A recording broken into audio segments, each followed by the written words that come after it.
కూడా ఇవాళ మనం ఆ ప్రాంతంలో ఎల్బీనగర్ ప్రాంతంలో ఒక పెద్ద హాస్పిటల్ నిర్మాణం చేయాలంటే అక్కడ ఉన్న మార్కెట్ని తరలించాల్సి వచ్చింది. మార్కెట్ కూడా ప్రజలకు అవసరమైనప్పటికీ ఆరోగ్య సమస్య ప్రధానమైంది కాబట్టి ఆసుపత్రికి ప్రాధాన్యత ఇవ్వాల్సిన అవసరం ఉంది అని చెప్పి మనం దాన్ని అక్కడ షిఫ్ట్ చేసుకున్నాం. కాబట్టి ఇట్లాంటి అవకాశాలు వచ్చినప్పుడు జాగ్రత్తగా తెలివిగా వ్యవహరించాలి, ప్రభుత్వాలు బాధ్యతాయుతంగా వ్యవహరించాలి. తొందరపడి ఎవరికి ఏం హామీ ఇవ్వద్దు, ఎట్లాంటిది కూడా చేయకూడదు. మనం ఉండనివ్వండి అని చెప్పి స్పష్టంగా చెప్పిన ఆ రోజు కేసీఆర్ గారు. కానీ ఇవాళ ఈ బాధ్యత లేని సోయి లేని ప్రభుత్వం కేవలం రియల్ ఎస్టేట్ దంద మాత్రమే తెలిసిన ముఖ్యమంత్రి దీన్ని కూడా రియల్ ఎస్టేట్ దందాలాగానే భావిస్తున్నాడు తప్ప ఇది ప్రభుత్వం అని, ఇది ప్రజల ఆస్తి అని, దాన్ని మనం ట్రస్టీలుగా ఉన్నామన్న సోయి జ్ఞానం ఏమాత్రం లేకుండా ముఖ్యమంత్రి చెయ్యడం, దానికి మంత్రులు కూడా జమ కావడం. అయితే వాస్తవానికి ఇందులో మాకు తెలుస్తూ ఉంది, ఇప్పుడు ప్రారంభంలో ముఖ్యమంత్రి సొంతంగానే నిర్ణయం తీసుకున్నాడు. ఆ కన్సర్న్ డిపార్ట్మెంట్ మంత్రికి కూడా తెలియకుండానే జీవో ఇచ్చిండు. వాళ్ళందరినీ పిలిచి మాట్లాడుకున్నాడు, అన్నీ జరిగిపోయినాయి.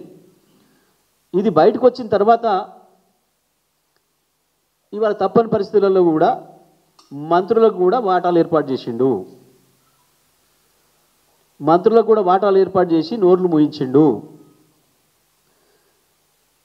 మేము ఇవాళ స్పష్టంగా డిమాండ్ చేస్తున్నాం ప్రభుత్వాన్ని, వెంటనే లిస్టు బయట పెట్టండి.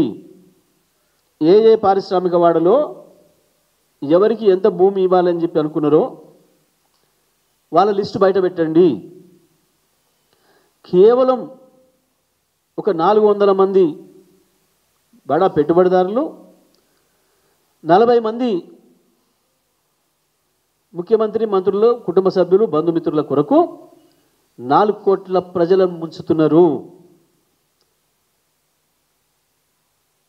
కేవలం 40 మంది ముఖ్యమంత్రి మంత్రుల బంధువులు, 400 మంది పెట్టుబడిదారులు కలిసి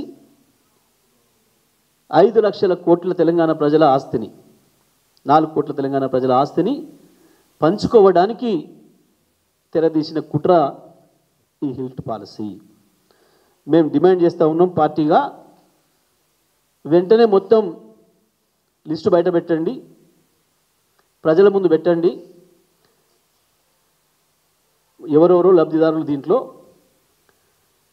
50 గజాలు 100 గజాలల్లా ప్రభుత్వ భూమిలో పాపం దిక్కులేక గుడిసేసుకొని రూమ్ కట్టుకుంటే ఇద్దరు భార్య భర్తలు కష్టం చేసి హైడ్రా పేరు మీద దుర్మార్గంగా వాళ్ళని కూలగొట్టి, వాళ్ళ ఇల్లు కూలగొట్టి, వాళ్ళను నిమిషాల మీద గూడు లేకుండా చేసి 1,000 ఎకరాల భూమిని పంచుకుంటామంటే కేవలం 40 మంది దొంగలం తింటామంటే తెలంగాణ ప్రజలు ఎందుకు ఊరుకుంటారు? మీరు పెడతారా లేదా 2 రోజులు సమయం ఇచ్చి మేమే బయట పెడతాం. మొత్తం దొంగలు ఎవరో, కలిసి దోసుకుంటున్న కుట్రదారులు ఎవరో అందరి పేర్లు కూడా బయట పెడతాం మేమే. ఎందుకు తీసుకువచ్చింది ఈ పాలసీ?